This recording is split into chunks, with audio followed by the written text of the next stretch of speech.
steps. Moving every day is it's night and day. More than half of adults in the UK now walk less than a mile per day. In the US, 74% of men are overweight or obese.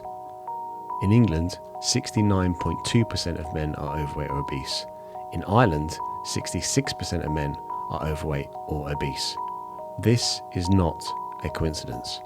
You're busy working. You don't have hours to be spending on cardio machines. But the long hours, the stress, the constant pressure have left you drained. And you've noticed that no matter what you try, the weight creeps up. The fitness industry tells you fat loss requires extreme diets, punishing cardio, or morning ice baths. The truth? You don't need any of that. The solution you need is free. It's simple and it's easily accessible. In the next 13 minutes, I'm going to show you how to supercharge your walking into the simplest and most time-efficient fat loss habit. This is the Walking Blueprint. Welcome to episode 5 of this 6-part mini-series in which I'm going to show you how to build $1 million body. So you know the expression, feel like $1 million? Well, you feel like it, you look like it, and it's going to help you to make millions of dollars. Because this whole series is not about getting a six-pack. That's a byproduct. This is about performance. I don't know about you. I have a family. I'm a middle-aged man. And for me, being productive is critical for my happiness.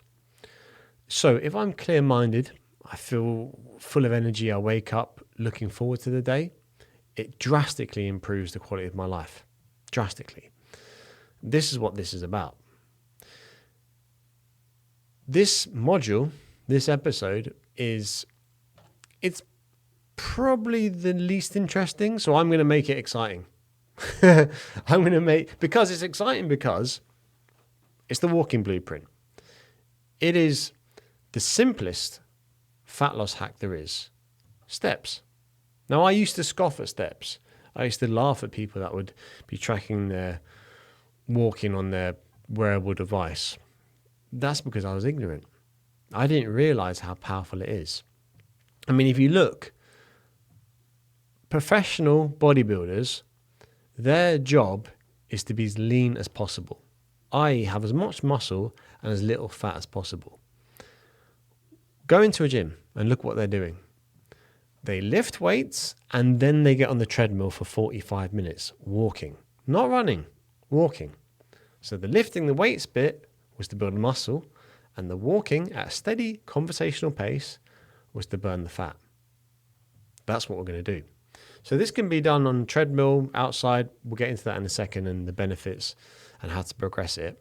But let's just look at the optimal number, because we want quantitative and qualitative data. So the optimal number of steps, drum roll please, is 10,000. This is what helps, the studies show, to decrease early risks of death. Now, not just extending your life, but improving the quality of it. Because when we're young, we run, we skip, we jump. But as we get older, we take fewer steps, but also smaller steps. Look at an old fella. You'll see them shuffling around, or they're on the Zimmer frame. And that's because their gait, which is basically how long you step when you step, is become so short they can barely walk. And this makes us susceptible to falls because we trip and we haven't got the leg strength to put our foot out and catch ourselves. And once you fall when you're old, it's a steady decline after that. A steep, steady decline. And you lose your independence, you lose your happiness. So we want to live a long time. We want those years to be full of vitality. Right. I'm going to shock you now, because we live our lives and we think it's normal. We forget that our fathers, our grandfathers were farmers, unless you come from a bit of money and your parents were like corporate people or aristocracy, which is great, fair play. But at some stage, they were farmers, peasant farmers. And before that, they were hunter-gatherers, right? So they're always walking, climbing up ladders, moving, running in some cases. But now, this is our life. This is our life. Let me show you. I'll bring up the circle of doom. This is what I call the sitting cycle. And it's something we don't even realize we do every single day. You may have heard the term sitting is the new smoking. That's a bit extreme, but this is what happens, right? We wake up and we get in the car. Sitting. We get to the work and we're in the office. Sitting. We finish work and we get back in the car. Sitting. We get home and we go on the couch. Sitting. Or lying. And then we go to bed.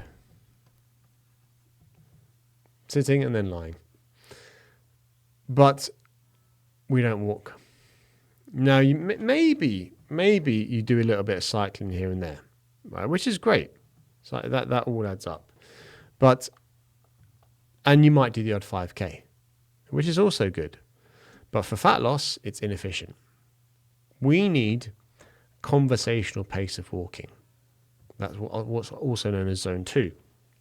But how do we, if we're trying to be healthy and efficient with our time, how do we factor this in to our week?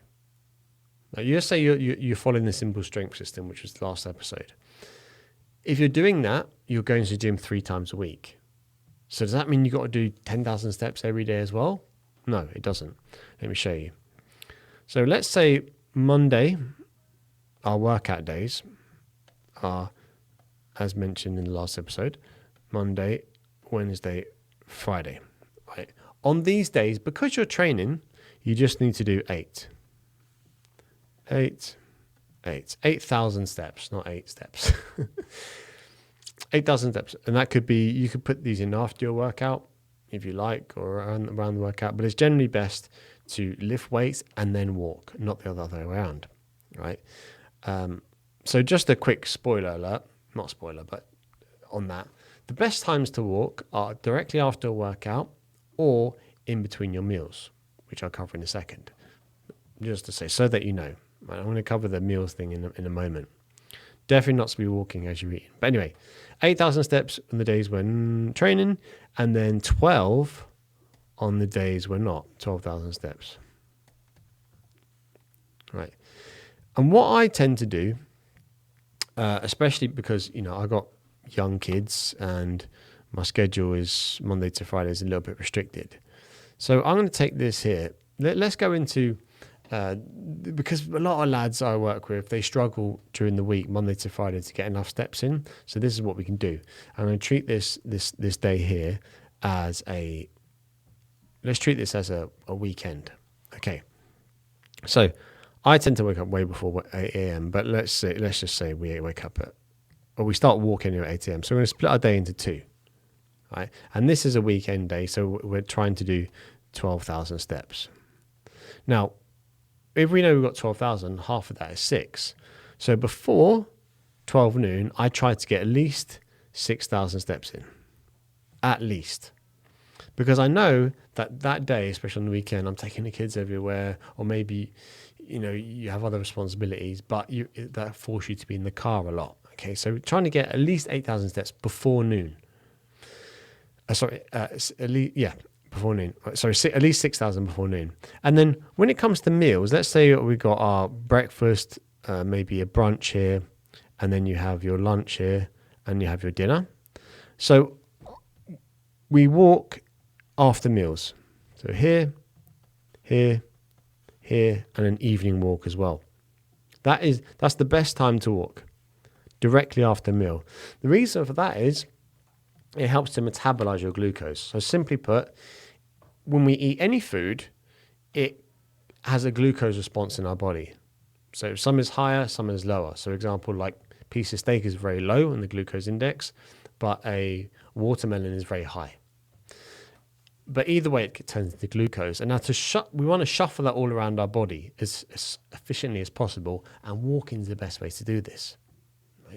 Now, I know it's tough, especially you've got young kids and you've got bedtime routines, but an evening walk is incredible. It really helps with digestion and it really helps with your sleep. It also helps to stop you overeating.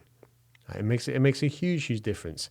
Now, I promised you I would tell you the difference between treadmill and outside walking. And I'm going to do that. I'm going to kind of use the whiteboard here a little bit. So just a few things you can use. Right. When you're walking, unless you live in a mountainous area, and if you're using a treadmill, I recommend using an incline. So a very slight incline, only about 10 degrees or so. So you're going to walk slightly uphill on your incline. And that method of walking uphill, because let's say you don't have the time to be doing 20,000 steps, right? You realize that you just have to work. So instead, you can just increase the incline. That's going to help to burn more calories. The other thing, and I can't draw this, but I have one. This is supposed to be a weighted vest. Okay.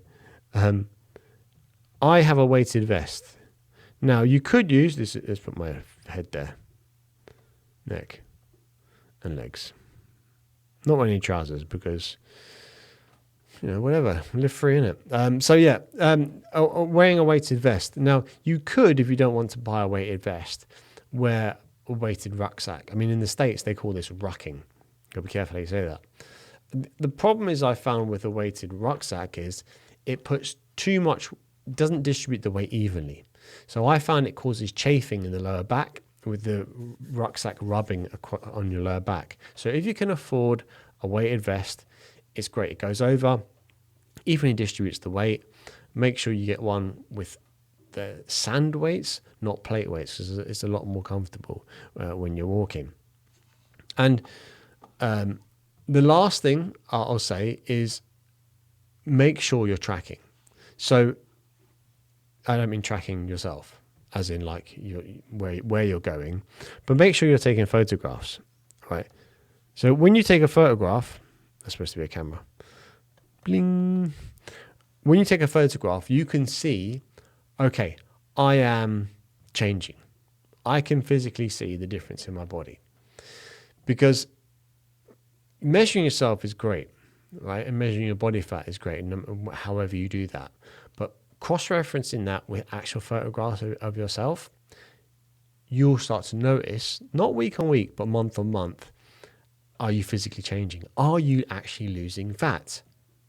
Right? And this is going to encourage you to keep the steps up. Now, in our community, we gamify steps. So we have walking challenges and everything is measured. And that way it helps you to stay on top of it. It keeps it interesting. So that is the walking blueprint. It's very, very straightforward.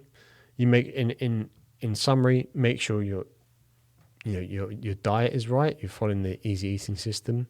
You're eating, you're walking in between meals or after a workout. You're doing 8,000 steps on the days that you're working out, 12,000 steps on the days that you're not working out, and you're tracking. You're taking photographs, you're measuring yourself to see, am I actually losing fat? And that's going to encourage you to keep walking. Hope that helps. The last episode is going to be up here. And that's the sunset reset.